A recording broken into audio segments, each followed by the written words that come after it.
behind the scenes footage. Hi. What are you expecting to happen at today's Ghoulish Show?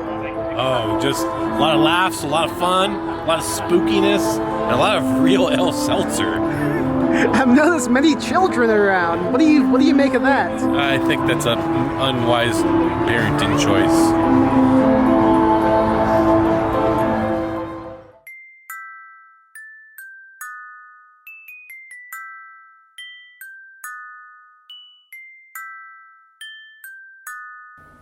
How we do this, we are the truest.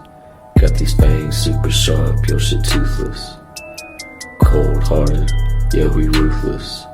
All the ghouls in the cut, let's get ghoulish. In the graveyard, acting foolish. Finna dance with the devil to no music. Cold-hearted, yeah we ruthless. All the ghouls in the cut, let's get ghoulish.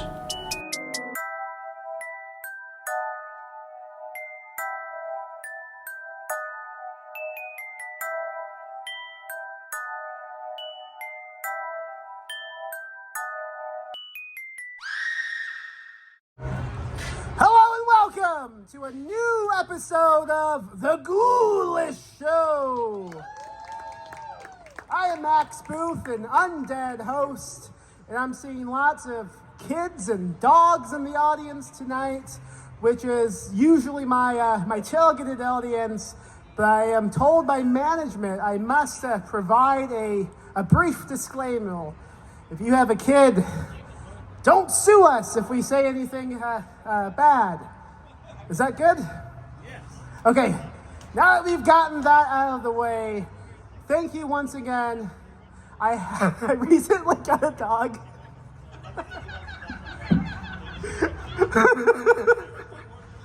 His name is Frank.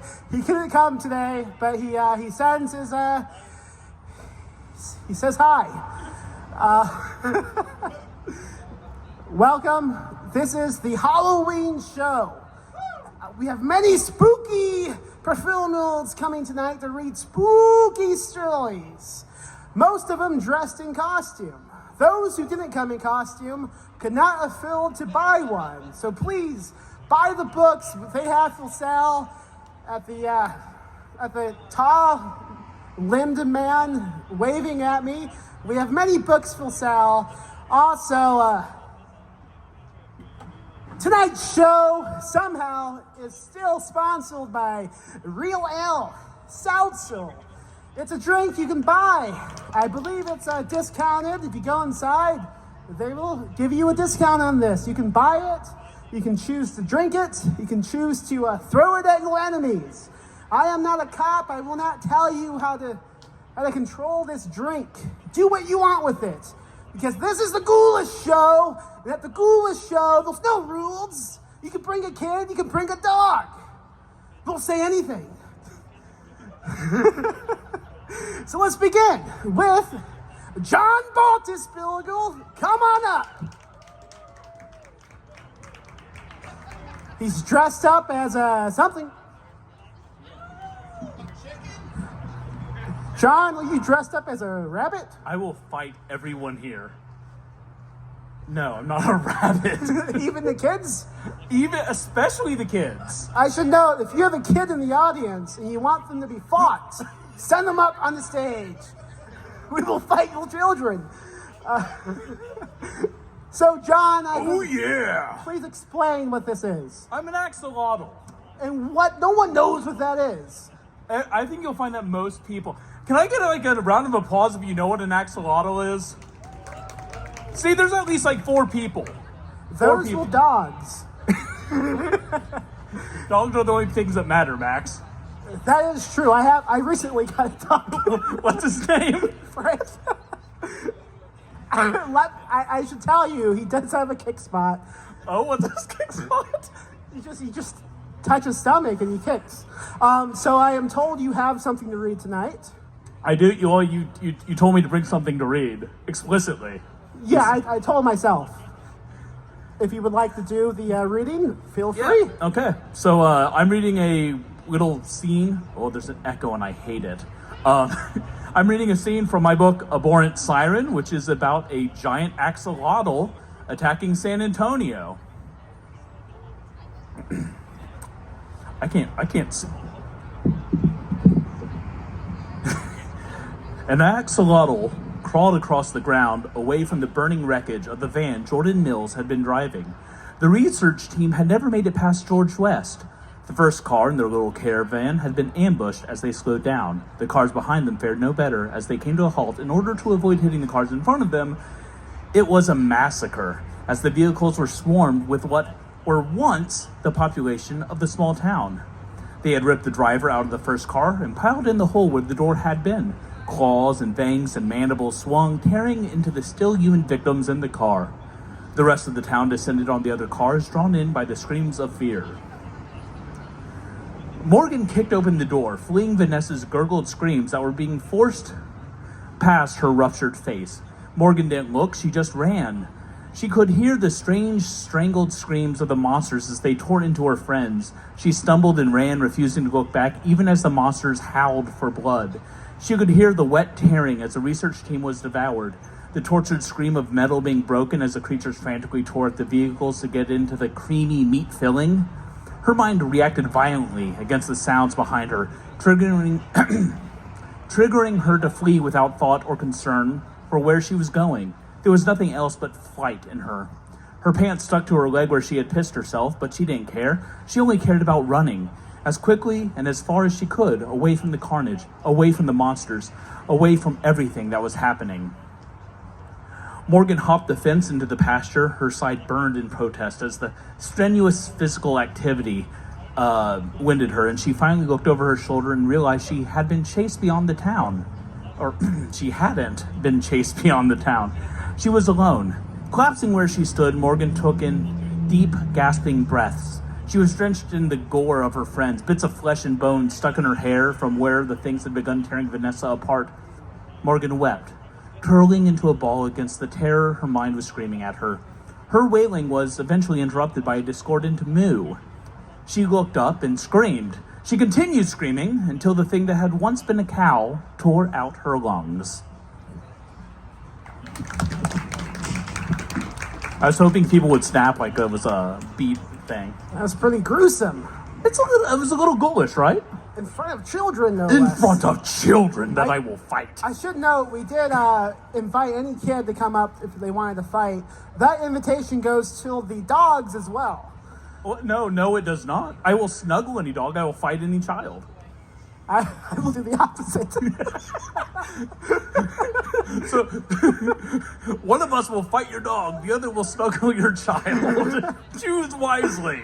How long have you had this costume? I bought this costume in last month Why? because I wrote a book about a giant axolotl, and I thought it would be funny to have this costume. How much did you spend on this costume? I didn't spend any of my own money. I stole a credit card. Excellent. Crime is great. We love crime at the Ghoulish Show. Woo! In fact, don't pay for anything. Go in the radio. I'm told I can't continue what I'm saying. The only thing you should pay for is the refreshing flavor of peach pomegranate real ale. Exactly. It's discounted by a price. Until the end of the show, go and get your ale on. Wait until the show's done, then go in and get it. Don't leave. We have very few people in the audience. Don't leave us until we finish, please. It's nice and cold. Do you have anything else you would like to say about this book, about this costume, about the children in the audience? I will still fight your kids. We have the book over there on the table available. Also, if you go over there, there's a QR code for a Kickstarter that's starting tomorrow for my next book. So scan that and give me money. Yeah, give a round of applause to the rabbit. I will. You're a child to me, Max. Snuggle me. Thank you. If anyone else would like to hug me, come up at any time. It's free. Just like, well, this isn't free. Many things are free, but not this. It's discounted at a rate that I forgot immediately. All right, so there was one contestant up dressed like a rabbit or something, some type of amphibian, a frog, I don't know. We have additional folks reading tonight. Next up, Susan Snyder, come on up. Don't trip. Don't trip. You can if you want. Hello, Susan. Oh, hello. What are you dressed as? I am Alice. In Wonderland. Oh my. Round of raise a hand if you know who that is. Yeah, all the kids should know who that is, right? Yeah. Now, is this going to be a kid-friendly reading? Absolutely not. Excellent. Please continue. Oh, well, hello. I must apologize as I am still waking up from my excursion last night in Wonderland. Oh, you don't know about the true Wonderland? Well, I shouldn't tell you. For you might get curious and seek it out yourself, and curiosity did kill the oysters, you know. Well, I found this glass that says drink me. Oh, I shouldn't.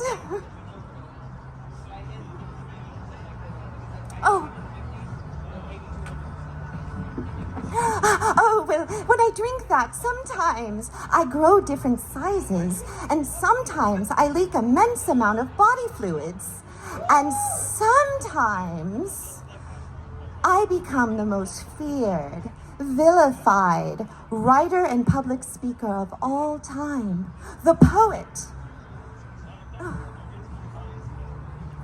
Oh dear. Oh dear, here it comes. The foe of you and me. Callooh, Calais, run away, here comes the poetry. 'Twas my 48th unbirthday. Last night I was the curious lass. Contrary against the female norm, I craved an ample piece of ass. For celebrating Halloween, I picked a festive dress. Based on my favorite character, you probably take a guess. I wandered in my reverie, and then I saw him there. A zombie bunny costume with a cotton tail on his underwear. My juices started flowing then, $5 cover charge in hand. I chased that white rabbit hair straight into Wonderland. I've always had the fantasy to be a bit like a hoe, and Wonderland was tucked behind the torchies on Soko. Was greeted by two stocky men, Tweedledick and Tweedledong. If this was the caliber of the crowd, I wasn't staying very long. Catching a glimpse of the rabbit man, I forced myself inside. Just let me catch you, I implored. You'll sure get quite the ride. Alas, my hair had disappeared. So did my reading thing right outside. Things are very contrary in Wonderland.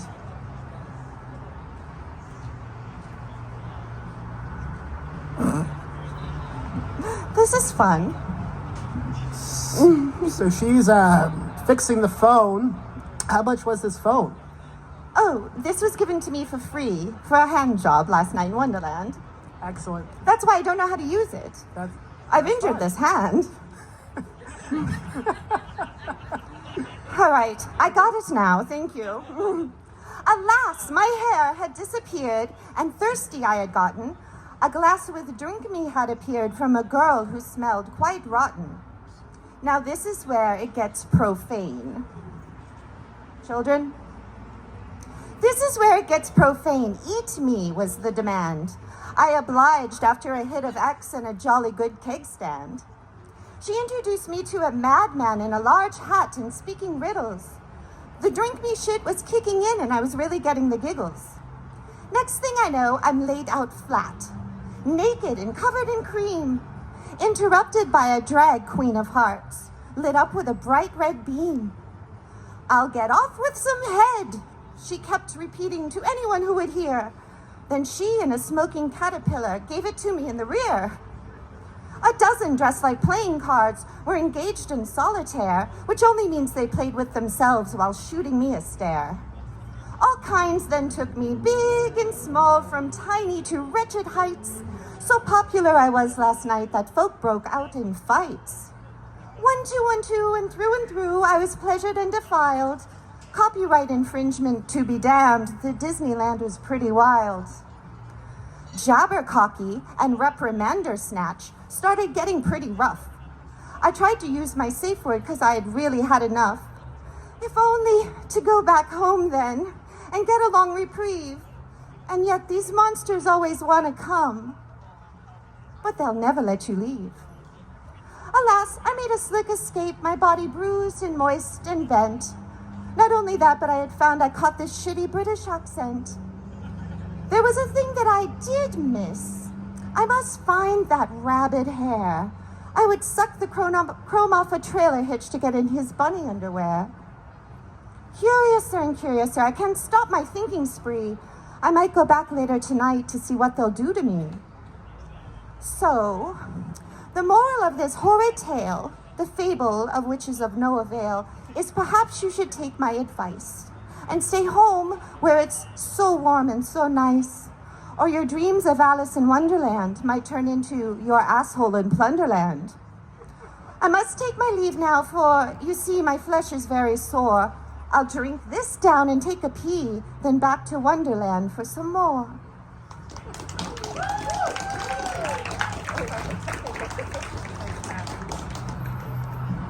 The reading we just witnessed was brought to you by Real Ale.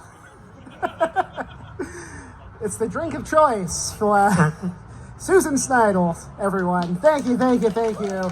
All right, that's 2 down.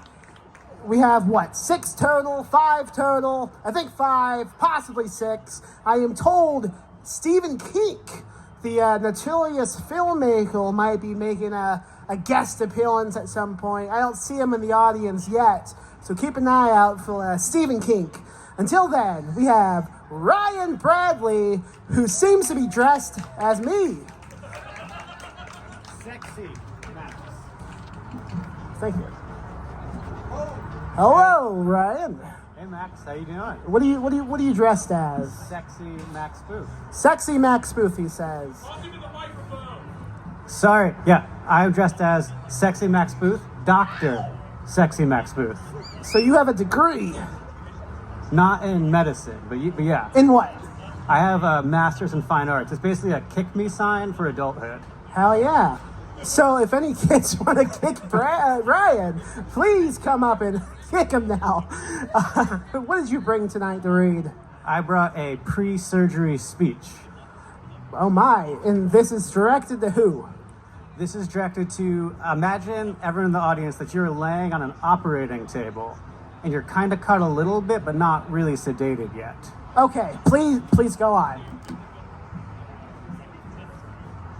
Before you go under, I'd like to thank you for believing in my ability to perform this appendectomy when the Texas Medical Board does not. I had a tough childhood with my mother putting all this pressure on me. She'd say, if you don't get straight A's, you can't be a doctor like your brother. All the time. I'd be lying if I said that didn't hurt my self-esteem, but she was right. My grades weren't good enough to get to medical school like my brother, not even the DO school or the one in the Caribbean. But where all those admissions officers saw a produce clerk who couldn't cut tomatoes into even slices, you, chained to that table, saw a diamond in the rough. I'll be honest, it means a lot to me. Most people see me as a doctor's brother, not someone who they let perform a surgery on them. In fact, some of those people, one appellate judge and a district attorney, say that I'm unfit to have left the correctional facility where I spent 10 years after my last surgery, which I maintain was an unlawful imprisonment forced on me by a jealous medical establishment. Here are the facts. The patient's cancer was alive before the surgery and dead after. Unlike the blame-obsessed Texas Medical Board, I prefer not to get caught up in the details. Sometimes it's just somebody's time to die from a scalpel nicking their carotid artery. But we're getting off track. I'm going to make a decision somewhere around here and come down through here until I find your appendix. I checked it out on Google Images, and honestly, appendixes are gross as hell. I mean, you're not even going to want to see it to make sure I yank the right organ. It's like an ear getting sucked off by an infant.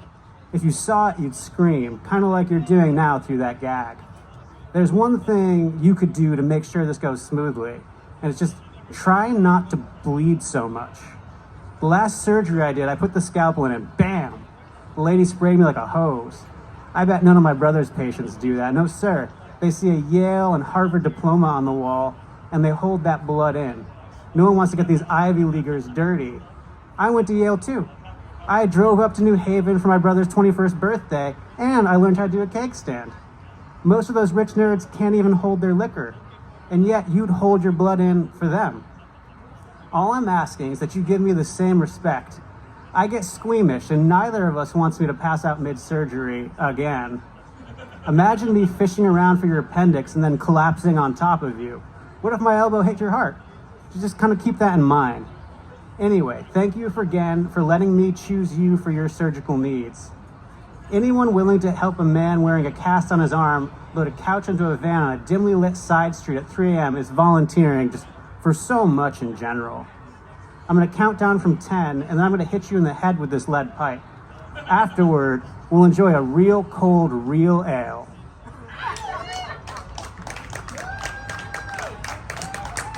I love it. That was great. I hope that doesn't happen to me. Any of these children out in the crowd, feel free to operate on them. That's fine. Ooh, exactly. Thank you so much. Stay on the stage because it is now the commercial time. So everyone who is filming tonight, please come up on stage. John, Ryan, Lucas, Susan, Andrew, please all come up. The dog with me. Do I have to fight this dog? I'll fight this dog. It's happening. Thank you. It's really happening. Let's do it. So, for the commercial, we have to advertise this drink, I am told. So, instead of me doing it, this is what's going to happen. We're going to have ourselves a costume contest. Each contestant will take this drink, walk up to the mic, and spend half a minute doing an advertisement. Fill this drink. The best advertisement will win a good prize. All right, let's begin with John. You know me.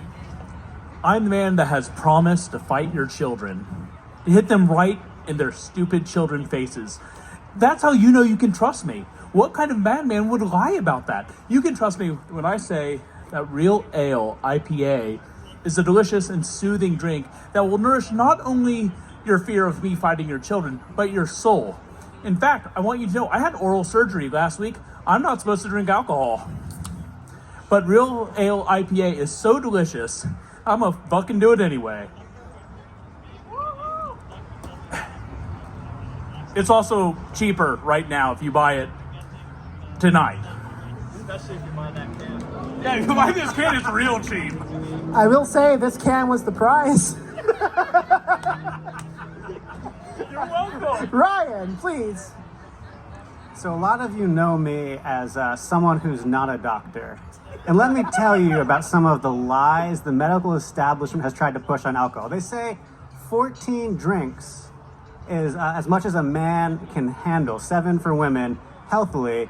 And let me tell you, that's a fucking lie if you're drinking real cold, real ale. You could drink like 30 of those suckers in a night. Like this would be my 17th real cold, real ale. And I feel fucking phenomenal. Don't listen to the Ivy Leaguers. You drink until you can't fucking stand. Cheers.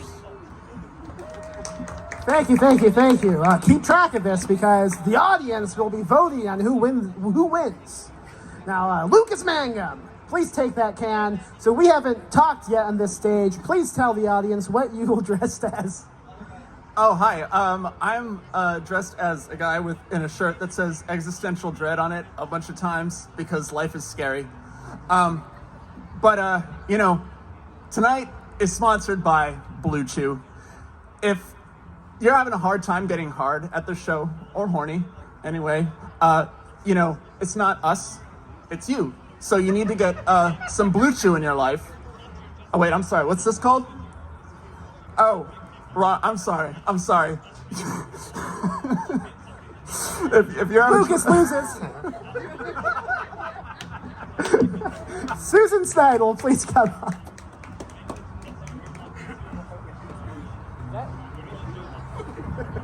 I have an adorable dog. That's cheating. He drank a little bit of this earlier and his red rocket came out of the socket, if you know what I mean. So truly, I mean, this couldn't be a bad thing to drink. I mean, if you wanted to expose yourself in front of everyone here and the children. Oh, would someone think of the children? Anyway, drink this shit because it's on sale and it rhymes with real ale. And I can vouch, that dog's dick is thick. Andrew, Andrew Hilbert, please. Please tell the audience what you will dress as. I'm currently running away from a serial killer. A lot of beer you drink with your hands, but this one actually tastes better when you drink with your feet. So.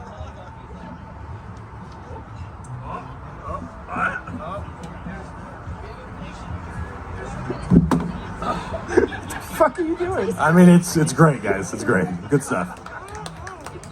Why? Was that everybody, I believe? Okay, who do you think should win that?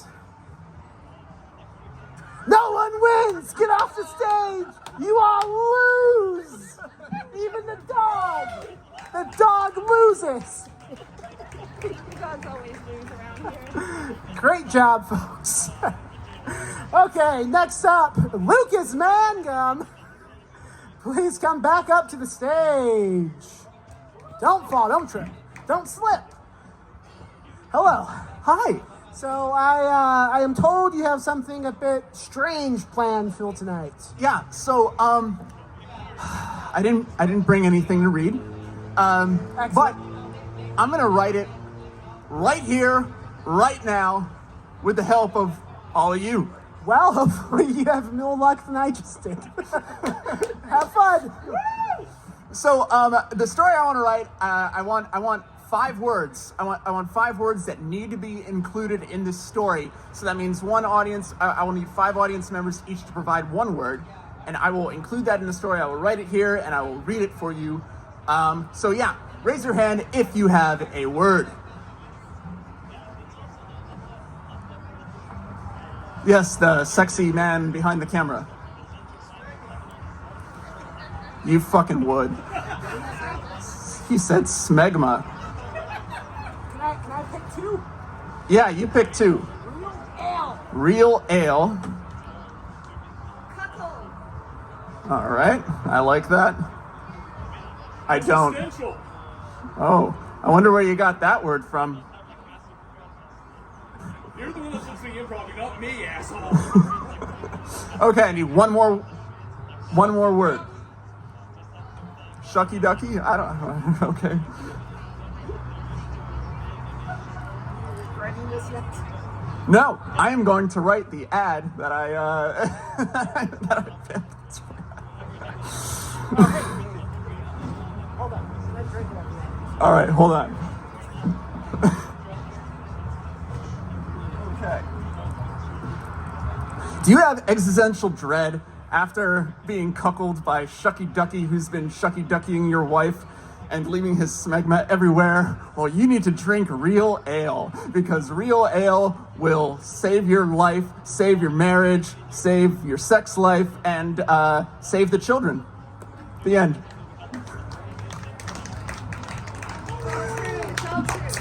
That's nice. Drink it. I'm gonna drink it because Don't stop. I need my life saved. Drink the whole thing. Drink.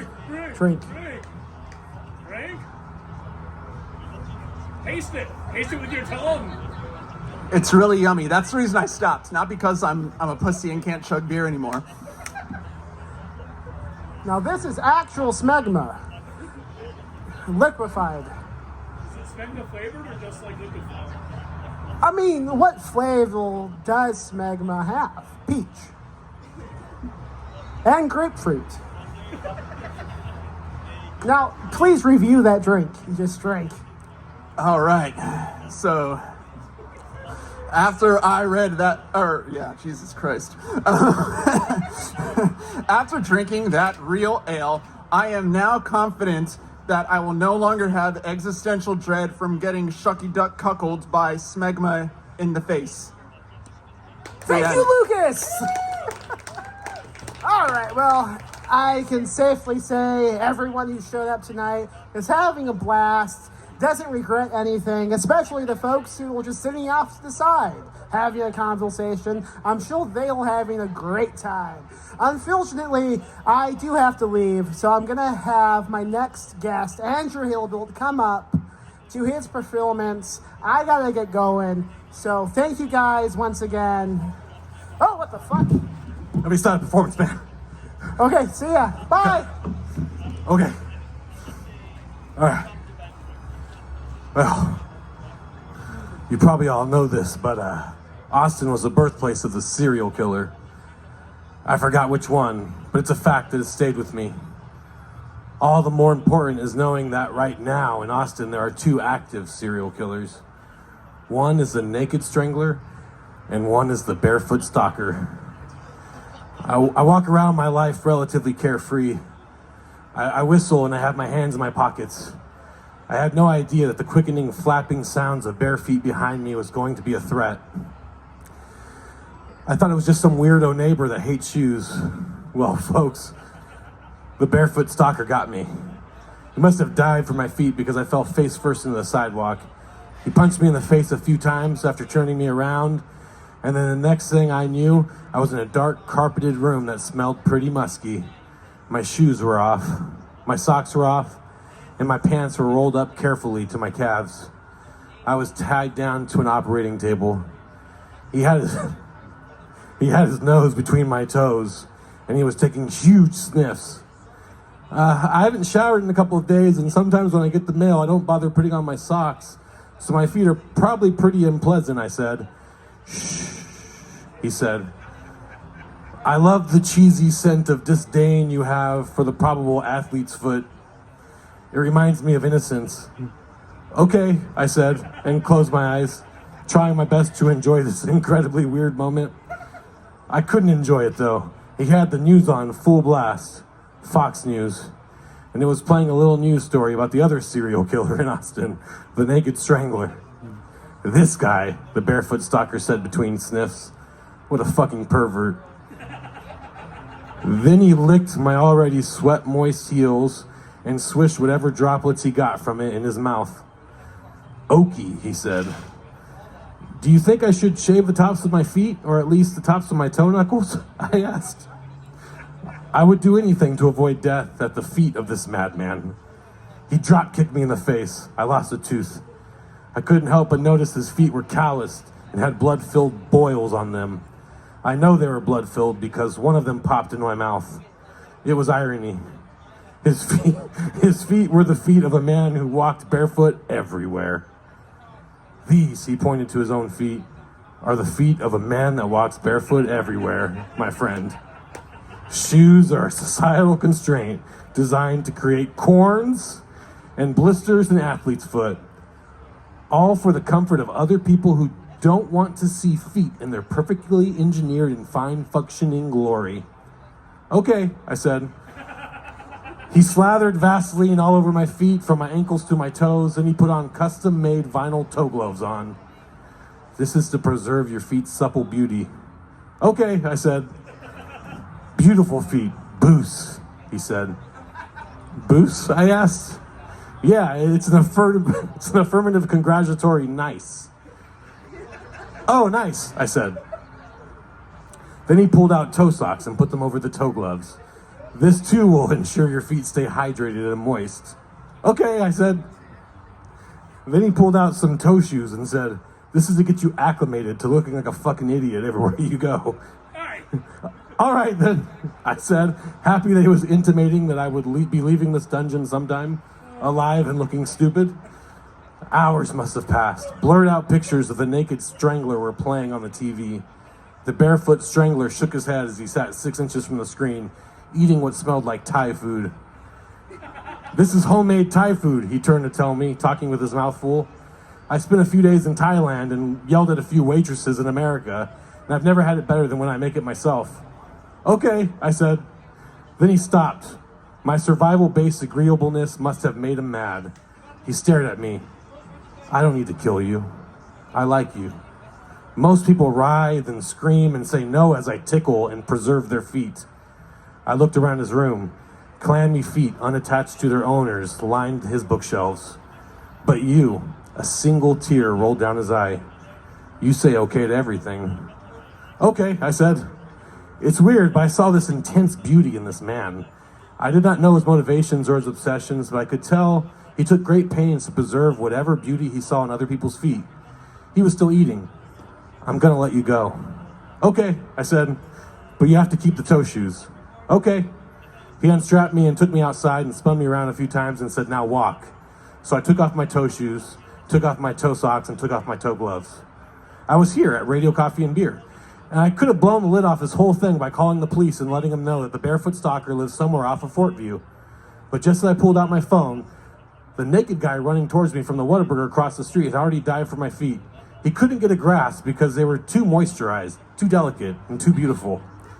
It was the Naked Strangler. I recognized him from TV. Anyways, this just happened.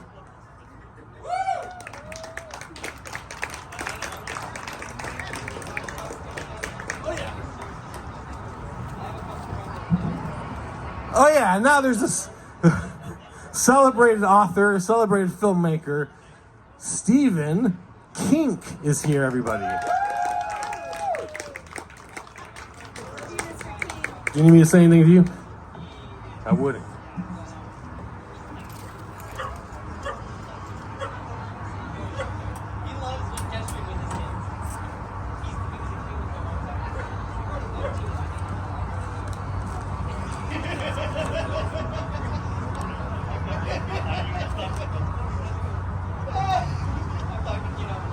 Hold on. I can't see anything. All right, good enough. Yes, I am Stephen Kink. I was invited tonight to talk about my movie, Tit. So let's do that. You want to talk about the movie? We can talk about the goddamn movie. But let me get something out of the way, because I can already predict where this conversation is bound to end up. This ain't my Phil's variety comedy show guest appearance, buddy, okay? You think I haven't been asked about this shit before? Kid, I've been having this conversation since you were only a speck of hope, playing Red Roval inside your papa's sweaty nutsack. Everybody wants to talk about the child orgy scene, okay? I know that, I get that. Anywhere you go, you bring up my film, the first thing that leaves Phil lips. Hey, how about those kids fucking in that sewer, huh? As if they never messed around in some subterranean dwelling before. These fucking Puritan goody two-shoe cocksuckles. Let me tell you something, okay? I've ejaculated in plenty of sewers. Ain't nobody ever said diddly squat. Sure, sometimes the cops get called, but that's life, ain't it? You think a cop's gonna apprehend someone who's actively spraying jizz from his dick hole? Of course not. We're gonna turn around and walk the other way, pretend nothing happened. Okay, sometimes they tase you.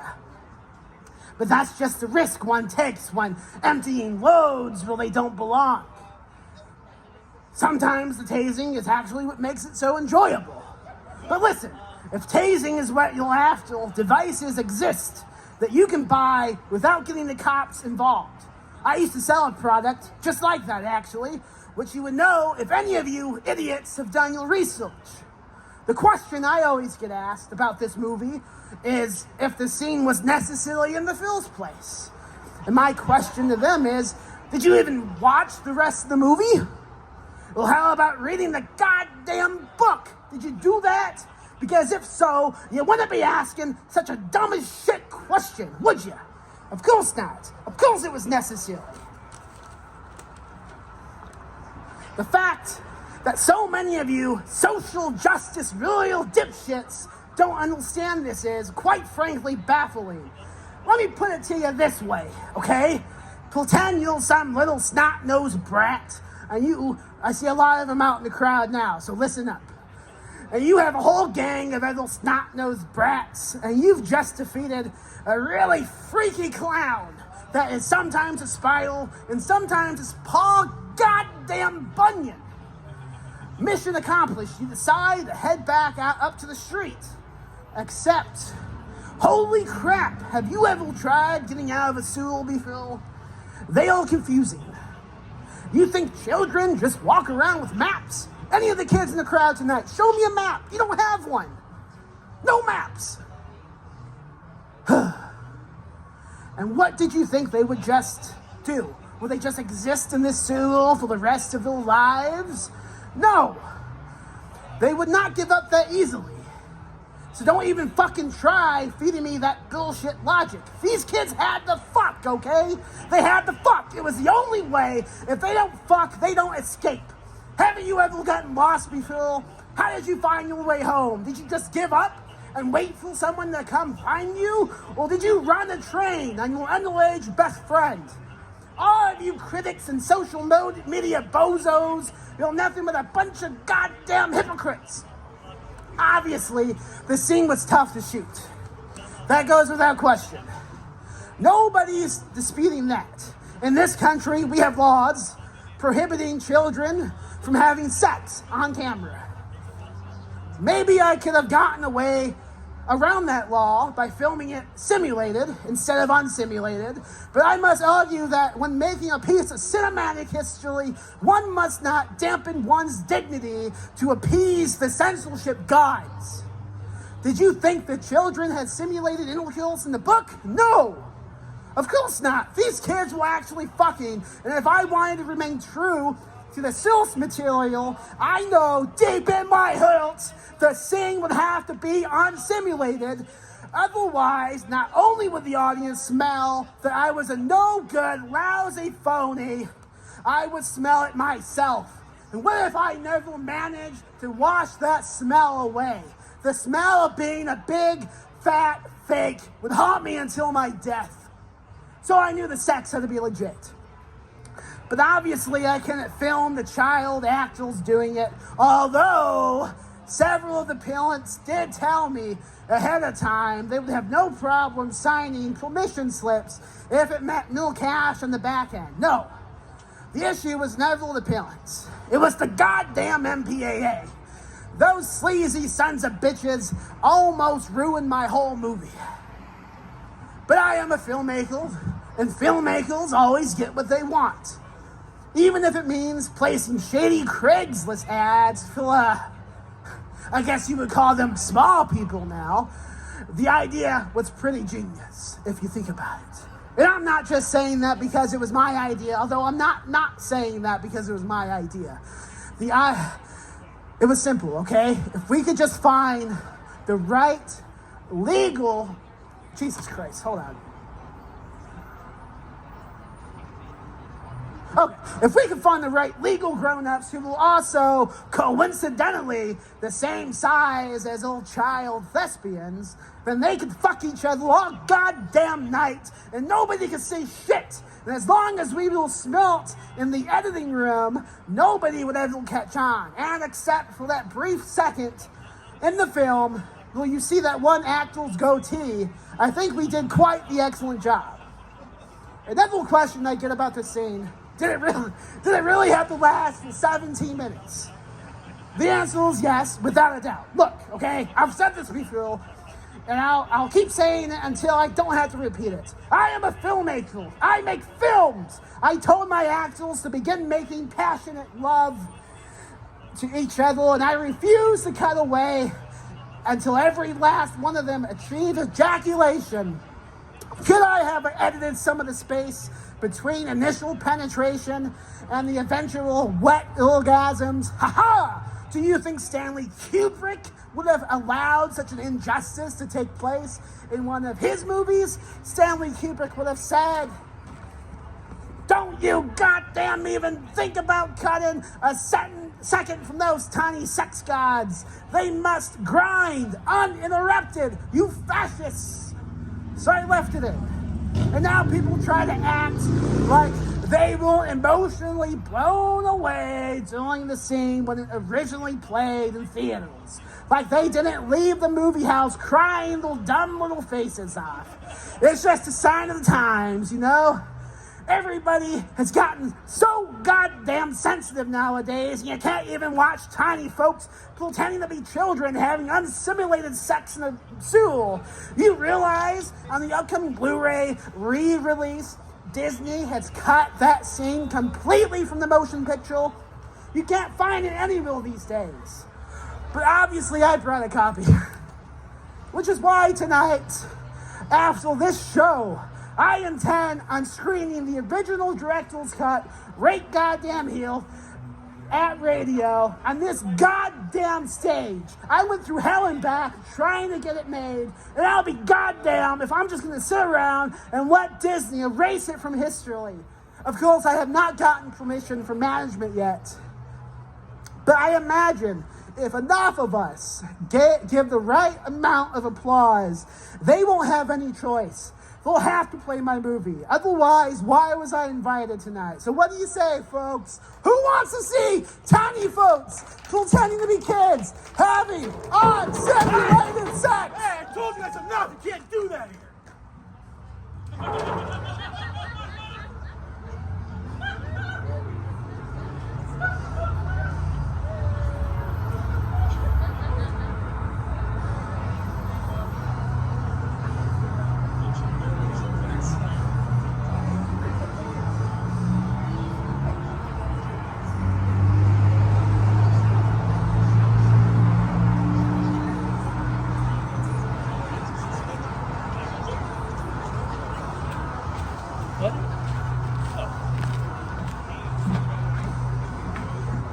My child is here to fight.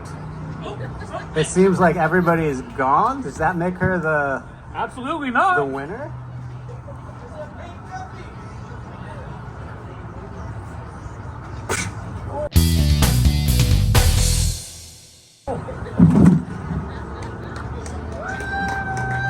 Thanks everybody for coming out tonight.